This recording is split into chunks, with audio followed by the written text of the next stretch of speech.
Sicario, Day of the Soldado Director on Violence, Illegal Immigration, and Why He Won't Be Back for Part 3. Stefano Sollima knows what he's going to be doing this Friday. The Italian director has already bought a ticket to Sicario, Day of the Soldado, so he can experience the film's opening weekend with a live audience. "I want to see the reaction for myself," said Sollima. He's not going as an unbiased observer. Sicario, Day of the Soldado is Sollima's English-language film debut and his first major studio feature.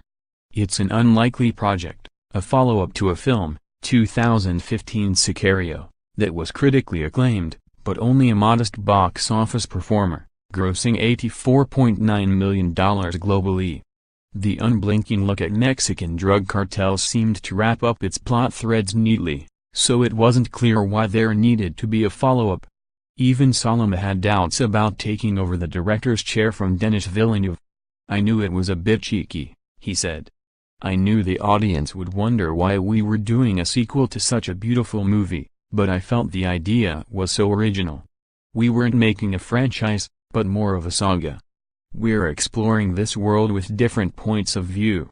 Sicario, Day of the Soldado brings back original stars Benicio del Toro and Josh Brolin as a brutally efficient hitman and a boundary-pushing dark ops agent, respectively. Emily Blunt, whose newbie FBI agent served as the moral compass of the first film, did not return. The film finds Del Toro's Alejandro Gilic trying to set off a war between the cartels by kidnapping the daughter, Isabel Manor, of a leading drug dealer. It burrows more deeply into Alejandro's backstory, humanizing him and revealing more about why he decided to become a killer for hire.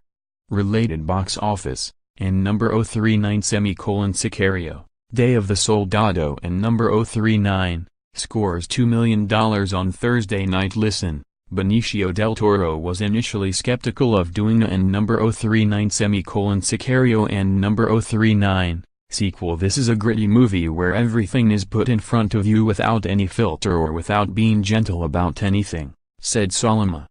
"This is like those movies from the 70s that studios stopped making.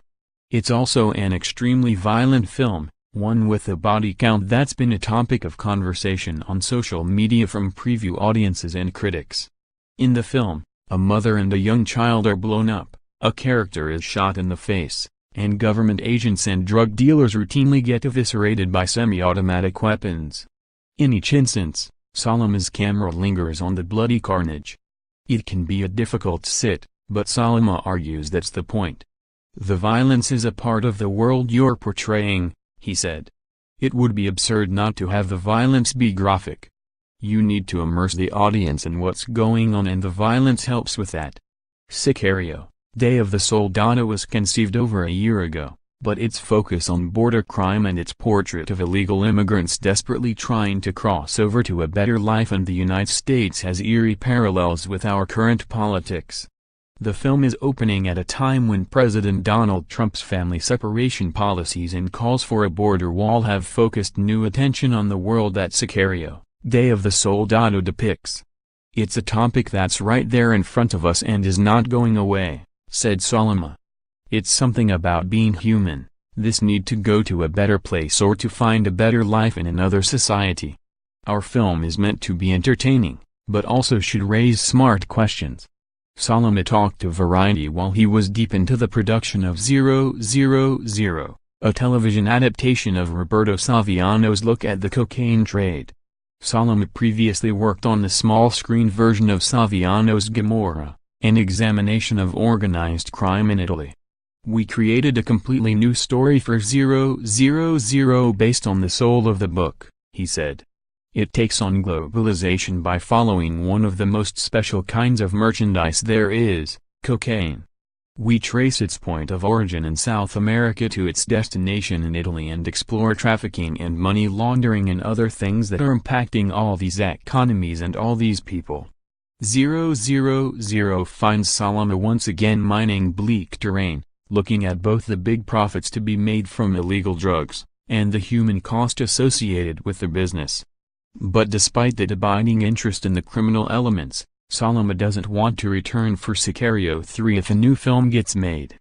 Every movie in these series needs to be a standalone that stays in the same world, said Sollima. I'd love to watch another chapter of Sicario, but it should be from a different director who has their own specific style. You shouldn't have more than one film from the same director. Then it would be too much like a real franchise.